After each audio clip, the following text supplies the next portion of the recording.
Now, I want to deal with the question of transformation. And I want to talk about students and stuff. Your critics, this university, would say this is still very much a kind of Eurocentric white institution, that it's not truly an African institution, that it hasn't transformed itself. And indeed, one of the questions that was put to me by a student at this university, he said, what does the Vice-Chancellor plan to do differently in his second term to ensure that the future annual UCT South African graduates are representative of the demographics of the South African population? It is the big question. And a huge question, I accept that. Yeah, and I think why we tend to get, I think, nailed unfairly is because the focus tends to be on the numbers of academic staff. And I think it's necessary to talk about that, and I will. Can I say that? I want to talk about academic staff, but can we just deal with students at the moment? Okay. So on the so on the student side, I think we're actually making very good progress. I think that that I would defend would be an unfair criticism if the. Why do you say that? Well, just because of the numbers. Now, what are the numbers? So I thought you would ask, so I brought it, but I don't want to quote it. No. I also looked up, but you're going to tell your audience, and you're entitled to. Yeah.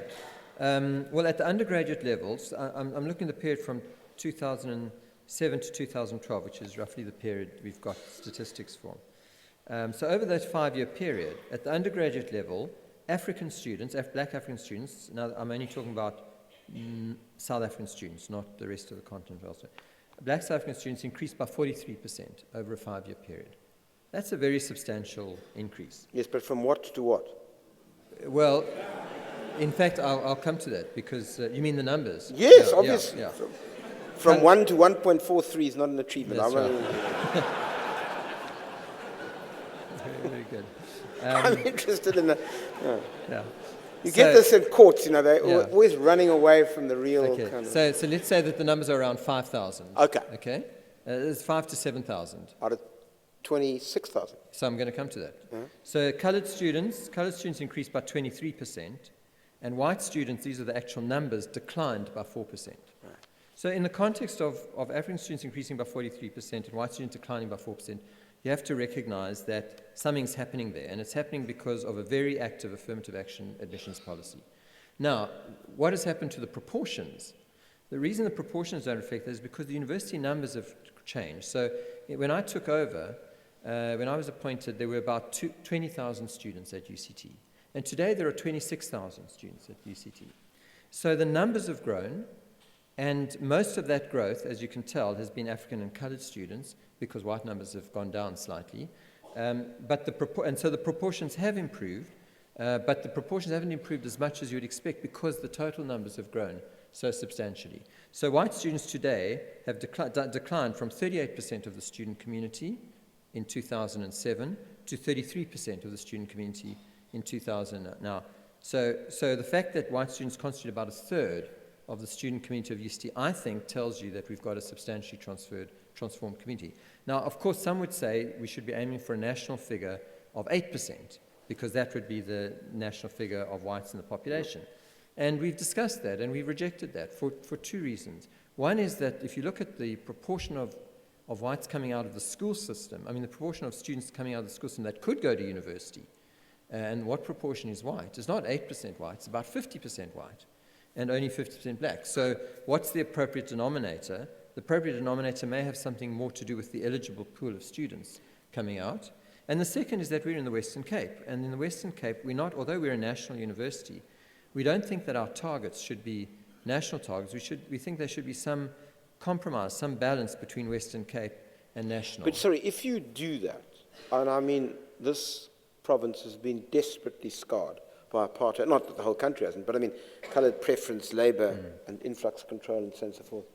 But I can't help feeling that when you go to Wits, just as an example, it seems much more an African university than ours does. I talked the other day there. I hadn't been back. I had been there for 7 or 8 years as an academic. I come back. I teach in the law school, a competition law class. There are 300 students in the class. I'm amazed about 75 to 80% of them are black. It was entirely different from my experience at UCT. And you cannot feel that you're an African university, it seems to me, unless you start getting into that. And I'm just intrigued. How do we do that? Yeah. So, of course, we have many more coloured students here, Yeah, as you would expect. nothing wrong with that. I don't think that WITS is going to be able to recruit more than 3-4% of coloured students, because most are not going to cross the continent, to cross the country to go there. Especially because... I know they probably think it's crossing the continent. It's a very good Freudian slip by you. Which indicates, by the way, that since you came from Johannesburg, you have truly become a Cape Townian. But can I ask you, okay, then can I... So the target is higher. Our target is to have more black South African students than we have. We have currently about 29%. So when we look at those proportions, and of course, because colours constitute 50% of the population in the Western Cape, as opposed to 8% nationally, we're going to have a much higher proportion here. But I think that our goal is certainly still to have more. Can I just ask you in relation there too, I know it's jumping around a bit, but the issue of fees, if you've pushed your fees up higher, won't that make it more difficult for black students to come here? Well, I think that our fee policy has been one of the successes of transformation. Right. That we've made the university much more accessible. So we slipped off the discussion about income and revenue generation before saying, how do we generate money from... Why are we able in some ways to be a better university than average in the country, given that we don't get more money from government for the students that we have? And the answer is in the fees. The fees are higher than any other university in most cases, and in some cases substantially higher, sometimes 50 to 80% higher than some universities in some cases.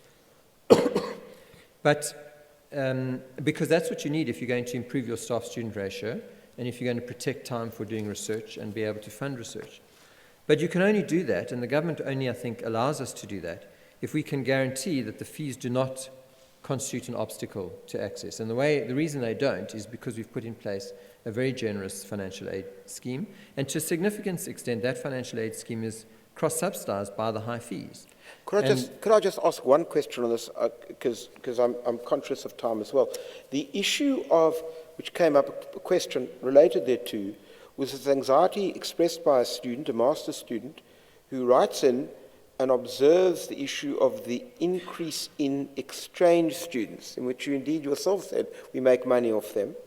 And then he says, is UCT aware of this form of quasi-gentrification, and what measures is it taking, would it take to prevent those in the previously disadvantaged unsponsored boat from sinking, in a sense that, you know, you get exchange students, they're paying the rentals, they get in, and there's a privileging thereof simply because we need the money.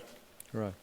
Well, the measure that we would take is to put a cap on it. So our policy at the moment is not... Are we anywhere near there? Yeah, we're very close to it. So our cap is 20%. Well, this is full degree students. Right. So there's exchange students and there's full degree students. For the full degree students, it would be 20%, and we're at about 18%. Right. So that's how and it's partly because we don't want to squeeze out South African students, and it's very competitive to get in here. So why have that many? Because we think it contributes substantially to the quality of the education, the diversity in the classroom, and because many of those students, 2/3 of them are from other African countries, and we see ourselves as having a role with respect to them.